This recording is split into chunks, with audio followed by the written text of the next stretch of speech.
가을비가 창문을 두들기는 늦은 오후 한수진은 달빛 카페에 구석진 자리에서 식어가는 아메리카노를 바라보았다. 10년 전 서울로 떠날 때만 해도 이 소도시는 그녀에게 벗어나고 싶은 답답한 우물이었다. 이제 미슐랭 가이드에 이름을 올린 셰프가 되어 돌아왔지만 고향의 풍경은 여전히 시간이 멈춘 듯 낡고 조용했다. 아버지가 왜 그렇게 갑작스럽게 떠나셨을까? 수지는 흐린 창밖으로 시선을 돌렸다. 일주일 전 받은 부고 연락은 그녀의 일상을 송두리째 흔들어 놓았다. 심근경색이라고 했지만 평소 건강했던 아버지였기에 더욱 믿기 어려웠다. 카페를 나선 수지는 천천히 백리향으로 향했다. 골목 어귀에서부터 보이는 낡은 간판은 페인트가 벗겨져 을씨년스러웠다. 아버지가 30년간 운영해온 이 작은 식당은 이제 그녀의 몫이 되었다. 문을 열자마자 코끝을 자극하는 오래된 기름 냄새와 향신료의 잔향이 밀려왔다. 정전기라도 일어난 듯 온몸에 소름이 돋았다.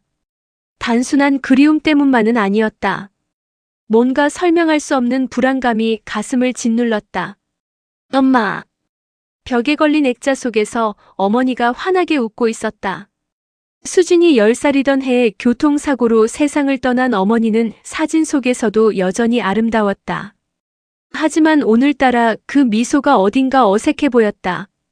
마치 무언가를 숨기고 있는 듯한 표정이었다. 부엌으로 들어서자 아버지의 채취가 진하게 남아 있었다. 낡은 가스레인지 위에는 마지막에 끓이던 국물이 그대로 굳어 있었고 도마 위에는 반쯤 썬 파가 시들어가고 있었다. 수지는 가슴이 먹먹해져 잠시 벽에 기댔다. 정말 혼자 계셨구나. 서울에서의 바쁜 일상을 핑계로 몇 달에 한 번도 연락하지 않았던 자신이 원망스러웠다. 성공한 셰프라는 타이틀이 무색하게 가장 소중한 사람과의 마지막 순간을 놓쳤다는 후회가 밀려왔다. 홀로 남겨진 식당을 둘러보며 수지는 서울로 돌아갈 준비를 해야겠다고 생각했다. 이곳에서 새로운 시작을 하기에는 너무 많은 기억과 상처가 얽혀 있었다. 부동산에 매물로 내놓으면 빠르게 정리될 것이다. 하지만 카운터 뒤편에 놓인 오래된 목재 서랍을 열었을 때 수진의 계획은 흔들리기 시작했다. 서랍 안에는 아버지가 정성스럽게 보관해온 신문 스크랩들이 가득했다. 모두 수진의 요리 관련 기사들이었다. 작은 지역신문에 실린 셰프 데뷔 소식부터 최근 미슐랭 스타를 받은 기사까지 빠짐없이 모아두셨던 것이다. 아버지. 기사 여백마다 빼곡히 적힌 아버지의 메모가 눈에 들어왔다. 우리 수진이 정말 대단하다. 이 요리법은 어머니가 좋아했을 텐데 언젠가 함께 요리할 날이 오겠지. 수진은 눈물이 왈칵 쏟아질 것 같아 고개를 돌렸다. 그때 서랍 맨 아래에서 낡은 봉투 하나를 발견했다. 봉투 겉면에는 수진이에게라고 아버지의 손글씨로 적혀 있었다. 손이 떨렸지만 수진은 조심스럽게 봉투를 열었다. 안에는 편지 한 통과 함께 오래된 열쇠가 들어 있었다. 편지의 첫 줄을 읽는 순간 수진은 자신이 예상했던 것보다 훨씬 복잡한 상황에 놓였음을 깨달았다. 수진아, 이 편지를 읽고 있다면 아버지는 이미 너를 떠났을 것이다. 미안하다.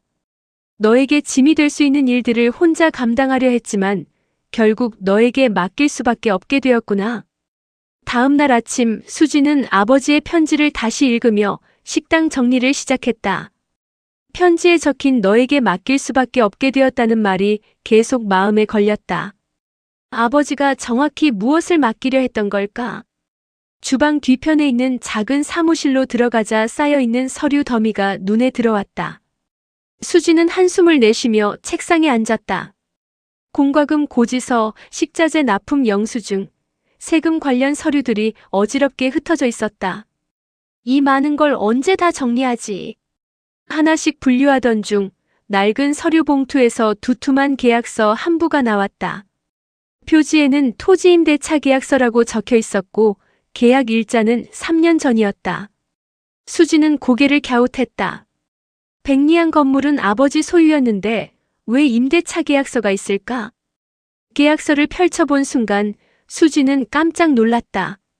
계약 상대방은 대원개발이라는 지역 부동산 개발업체였고 내용은 백리양 부지의 30년 장기 임대권 양도였다. 더 놀라운 건 아버지의 서명 옆에 공동계약자로 적힌 또 다른 이름이었다. 이현욱. 그 이름을 보는 순간 수진의 심장이 빠르게 뛰기 시작했다. 10년 전 자신의 첫사랑이자 지금은 이 도시에서 손꼽히는 사업가가 된 그 사람이었다. 왜 현욱이 아버지와 함께 이런 계약을 맺었을까? 계약서를 자세히 읽어보니 더욱 이상했다. 임대료는 상당한 액수였지만 특이하게도 특정 조건 충족 시까지 지급 유예라는 조항이 있었다. 그 조건이 무엇인지는 별도 협의서에 명시되어 있다고 했지만 그 협의서는 어디에도 보이지 않았다. 현욱 오빠가 왜 여기에? 수지는 계약서를 다시 한번 꼼꼼히 살펴봤다. 법무사 인장도 제대로 찍혀 있고 서명도 분명히 아버지 것이 맞았다. 하지만 아버지는 이런 중요한 일을 왜 수진에게 말하지 않으셨을까? 휴대폰을 꺼내 현욱의 번호를 찾았지만 선뜻 전화를 걸 수가 없었다. 10년 전 두 사람이 헤어진 이유가 떠올랐기 때문이다. 당시 현욱의 아버지가 운영하던 건설회사가 지역 재개발 사업과 관련해서 말이 많았다. 주민들 사이에서는 부정한 방법으로 토지를 매입했다는 소문이 돌았고 그 소문이 두 사람의 관계에도 금이 가게 만들었다. 설마 그때 그 일과 관련이 있는 건 아니겠지? 수지는 불안한 마음으로 인터넷을 검색해봤다.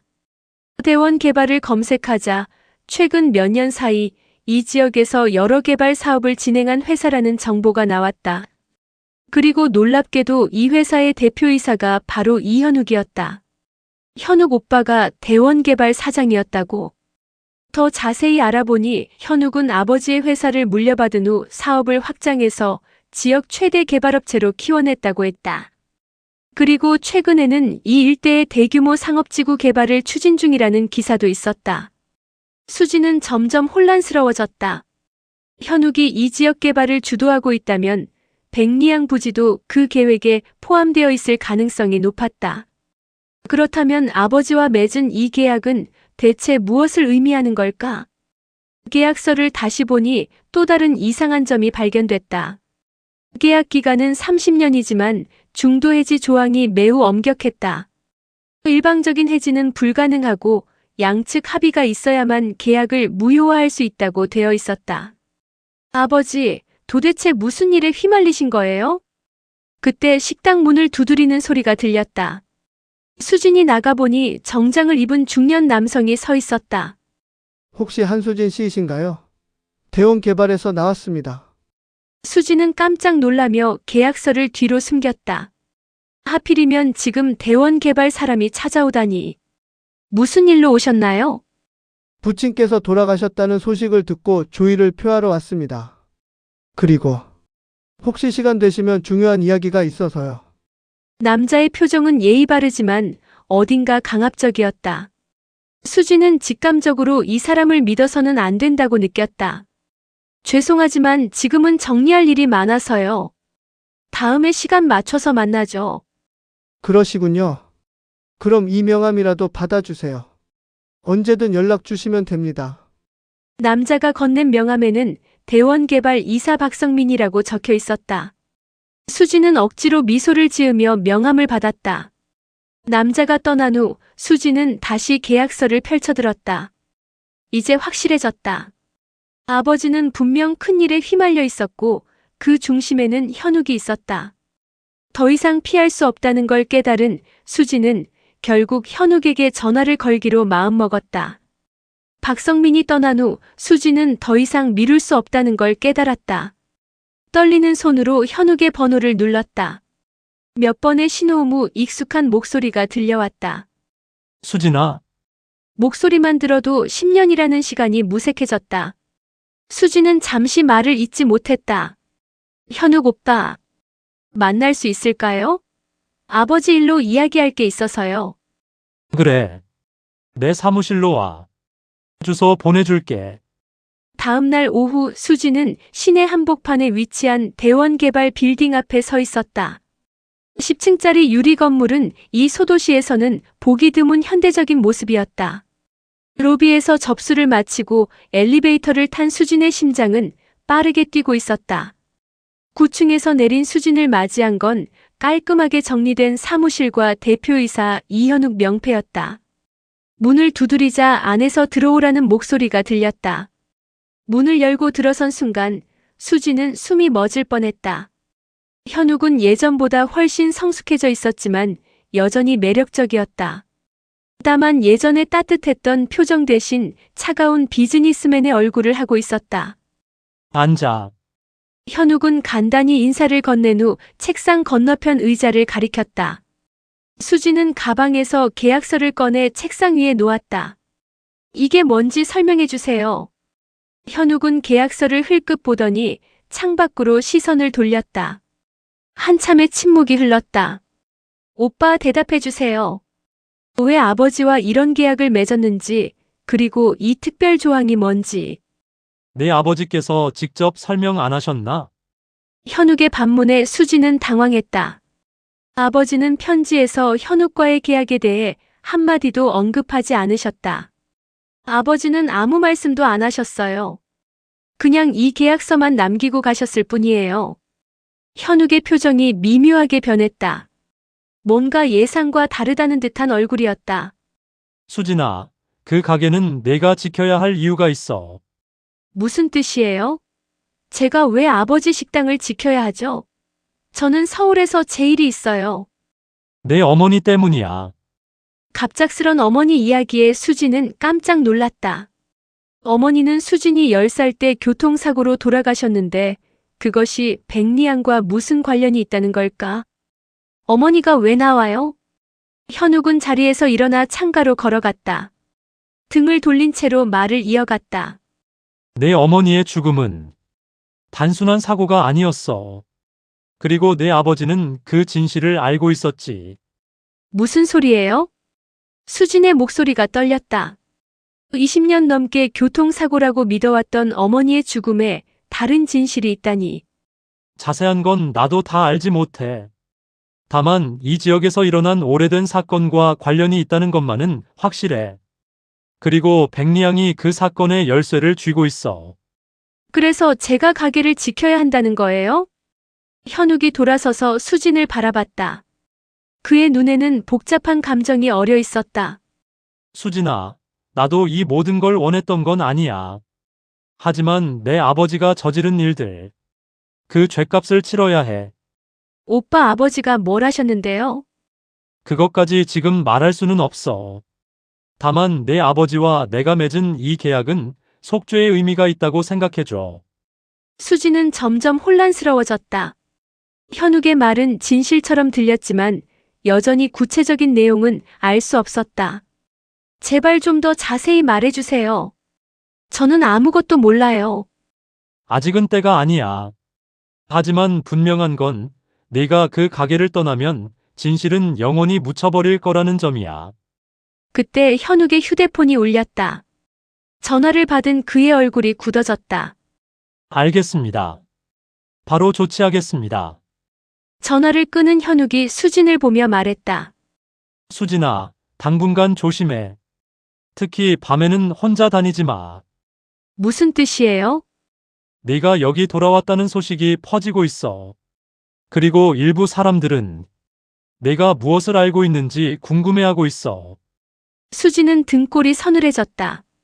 어젯밤 대원 개발 직원이 찾아온 것도 우연이 아니었던 것 같다. 오빠는 저를 도와줄 거예요? 현욱은 잠시 망설이다가 고개를 끄덕였다. 내가 할 수 있는 선에서는. 사무실을 나서며 수진은 현욱의 마지막 말을 곱씹었다. 할 수 있는 선에서라는 건 곧 한계가 있다는 뜻이었다. 그렇다면 현욱도 누군가에게 얽매여 있다는 건가? 그날 밤 백리양으로 돌아가는 길에 수진은 누군가 자신을 따라오고 있다는 느낌을 받았다. 뒤를 돌아봤지만 아무도 보이지 않았다. 하지만 발걸음 소리는 분명히 들렸다. 식당에 도착해 문을 잠그며 수진은 자신이 생각했던 것보다 훨씬 복잡하고 위험한 일에 휘말렸다는 걸 깨달았다. 그리고 그 모든 것의 중심에 어머니의 죽음이 있다는 사실이 가장 충격적이었다. 현욱과의 만남 이후 며칠간 수지는 불안에 시달렸다. 누군가 자신을 감시하고 있다는 느낌은 점점 강해졌고 어머니의 죽음에 숨겨진 진실이 있다는 현욱의 말은 밤잠을 설치게 했다. 답답한 마음에 백리양 주방에서 요리를 하던 중 뒷문을 두드리는 소리가 들렸다. 누구세요? 수진아, 나야. 김재호 할아버지. 문을 열자 70대 중반의 김재호 할아버지가 서 계셨다. 아버지와 30년 넘게 친구로 지내며 백리양에서 함께 일했던 분이었다. 수진이 어렸을 때도 자주 보던 익숙한 얼굴이었지만 오늘은 어딘가 심각한 표정을 하고 계셨다. 할아버지, 어서 들어오세요. 수진아, 내 아버지 얘기 좀 해야겠다. 그리고 내 어머니 일도. 재호 할아버지의 말에 수진의 심장이 뛰기 시작했다. 현욱이 했던 말이 사실일까? 할아버지, 차라도 한 잔 드릴게요. 고맙다. 그런데 수진아, 혹시 최근에 이상한 사람들이 너를 찾아오지 않았니? 수진은 대원개발 직원의 방문과 현욱의 경고를 떠올렸다. 네, 며칠 전에 대원개발에서 사람이 왔었어요. 그리고 현욱 오빠를 만났는데 조심하라고 하더라고요. 재호 할아버지는 한숨을 깊게 쉬었다. 역시 그렇게 됐구나. 수진아, 이제 내가 알아야 할 때가 온 것 같다. 내 아버지가 평생 숨기려 했던 일들을. 할아버지가 아시는 게 있으세요? 아는 게 아니라 내가 직접 본 거다. 25년 전 내가 태어나기 얼마 전에 일어난 일이야. 재호 할아버지는 차를 한 모금 마신 후 무거운 입을 열었다. 그때 이 지역에 큰 개발 바람이 불었어. 현욱의 아버지 이봉수가 운영하던 대한건설이 주도하는 대규모 주택단지 조성 사업이었지. 문제는 그들이 토지를 매입하는 과정에서 불법적인 일들이 벌어졌다는 거야. 어떤 불법이요? 강제 매입 협박, 심지어는 방화까지. 주민들이 땅을 팔지 않으면 온갖 수단을 동원해서 내쫓았어. 그런데 내 어머니가 그 현장을 목격했던 거야. 수지는 숨이 막혔다. 어머니가 그런 일에 휘말려 있었다니. 어머니가 뭘 보셨는데요? 이봉수가 주민 한 명을 협박하는 장면이야. 돈을 받지 않으면 집에 불을 지르겠다고 위협하는 걸 내 어머니가 우연히 봤어. 그리고 그날 밤 정말로 그 집에 불이 났지. 재호 할아버지의 목소리가 떨렸다. 내 어머니는 양심적인 분이셨어. 경찰에 신고하려고 했지. 하지만 이봉수는 이미 경찰과도 유착관계가 있었어. 오히려 내 어머니가 위험해졌지. 그래서 어머니가 교통사고가 아니었어, 수진아. 내 어머니는 이봉수의 사람들에게 살해당한 거야. 수지는 의자에서 일어날 수 없었다. 20년 넘게 믿어왔던 어머니의 죽음이 사실은 살인이었다니. 그럼 아버지는 왜 아무 말씀도 안 하셨어요? 내 아버지도 증거를 잡으려고 했어. 하지만 워낙 조직적으로 은폐되었고 무엇보다 너의 안전이 걱정됐지. 이봉수는 증인을 제거하는데 거리낌이 없는 사람이었거든. 그럼 아버지는 평생 그 비밀을 혼자 간직하고 계셨던 거군요. 그래. 그리고 이 백리양이 바로 내 어머니가 그 장면을 목격했던 바로 그 자리야. 지금은 식당이지만 예전에는 빈터였어. 내 아버지가 여기에 가게를 차린 것도 어머니를 기리기 위해서였고. 수지는 눈물이 흘렀다. 아버지가 평생 이런 아픔을 혼자 견뎌왔다는 사실이 가슴을 찢었다. 그럼 현욱이는 알고 있는 건가요? 현욱이는 복잡해. 아버지의 죄를 알고 있지만 그렇다고 완전히 끊어낼 수도 없는 상황이야.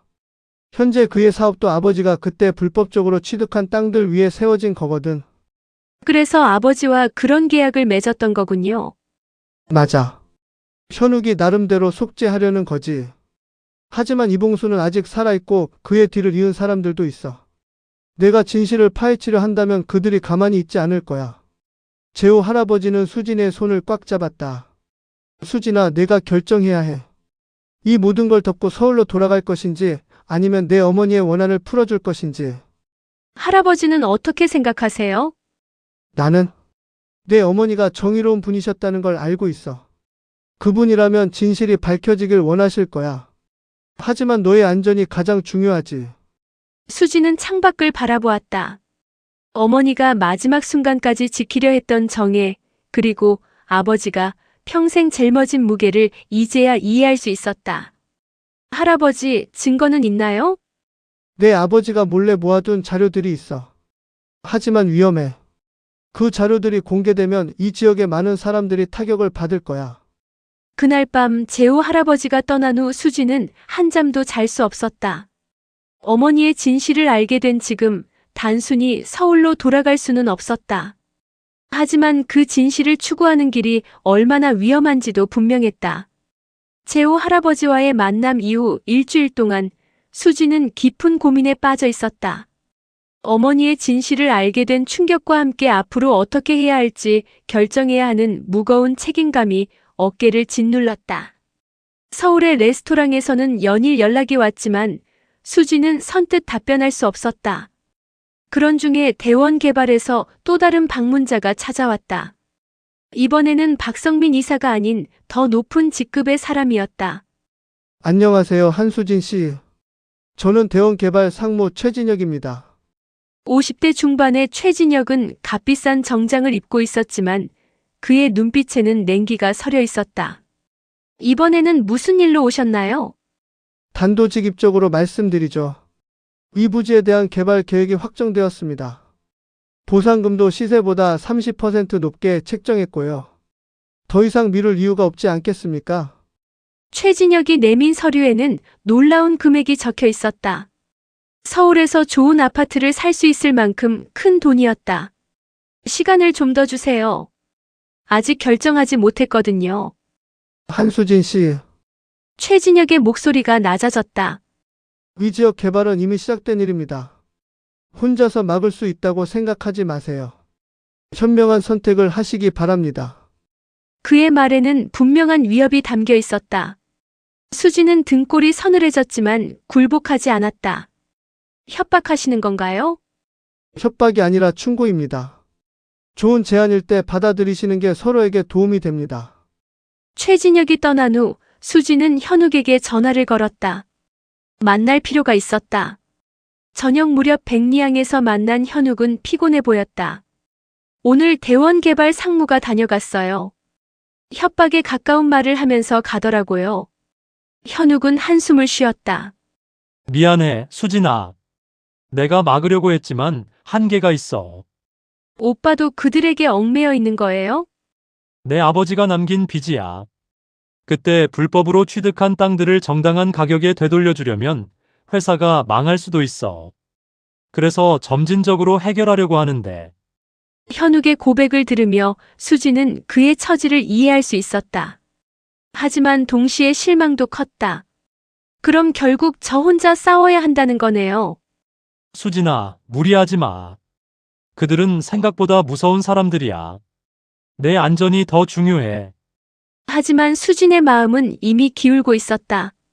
재호 할아버지가 보여준 아버지의 비밀 자료들을 보며 그녀는 어머니가 지키려 했던 정의가 무엇인지 깨달았다. 오빠, 저는 포기할 수 없을 것 같아요. 어머니와 아버지가 지키려 했던 것들을 이제 제가 지켜야 해요. 현욱은 수진을 바라보며 복잡한 표정을 지었다. 정말 그럴 거야? 네. 백리항을 다시 열겠어요. 그리고 이곳에서 제대로 된 식당을 운영하면서 동시에 어머니의 진실도 밝히겠어요. 그날 밤 수지는 서울의 동료들에게 전화를 걸어 당분간 복귀할 수 없다고 말했다. 이해하지 못하는 사람들도 있었지만 수진의 결심은 확고했다. 다음 주부터 수지는 백리항 리모델링에 착수했다. 낡은 인테리어를 현대적으로 바꾸되 어머니의 사진과 아버지의 추억들은 그대로 남겨두었다. 재호 할아버지도 기꺼이 도움을 주었고 예상외로 마을 주민들도 하나둘 응원을 보내주었다. 공사 중에 현욱이 찾아왔다. 그의 손에는 두꺼운 서류 뭉치가 들려 있었다. 이게 뭐예요? 내 아버지 시절 불법 거래들의 증거 자료야. 내가 정말로 진실을 밝히고 싶다면 필요할 거야. 수지는 놀랐다. 현욱이 자신의 가족을 위험에 빠뜨릴 수 있는 자료를 건네주다니. 오빠, 이걸 공개하면 오빠도 타격을 받을 텐데. 그래도 이게 맞는 일이야. 늦었지만 이제라도 제대로 하고 싶어. 한 달 후 새롭게 단장된 백리양이 문을 열었다. 개업 첫날부터 많은 사람들이 찾아왔다. 수진의 뛰어난 요리 실력과 함께 이곳에 담긴 역사와 의미를 알아주는 사람들이었다. 간판을 바라보며 수진은 깨달았다. 진실을 마주하는 것은 분명 아픈 일이지만 그 아픔을 통해 더 강해질 수 있다는 것을. 그리고 때로는 과거의 상처가 현재를 더 의미 있게 만들어준다는 것을. 어머니, 아버지, 이제 저도 알겠어요. 왜 이곳을 지켜야 하는지. 백리양의 주방에서 요리를 하며 수지는 처음으로 진정한 평온을 느꼈다. 서울에서의 화려한 성공보다도 이곳에서 진실과 함께 살아가는 것이 더 값진 일이라는 걸 깨달은 것이다. 현욱과의 관계도 조금씩 회복되고 있었다. 과거의 상처는 여전히 아물지 않았지만 이제 두 사람은 같은 방향을 바라보고 있었다. 그것만으로도 새로운 시작이 가능했다.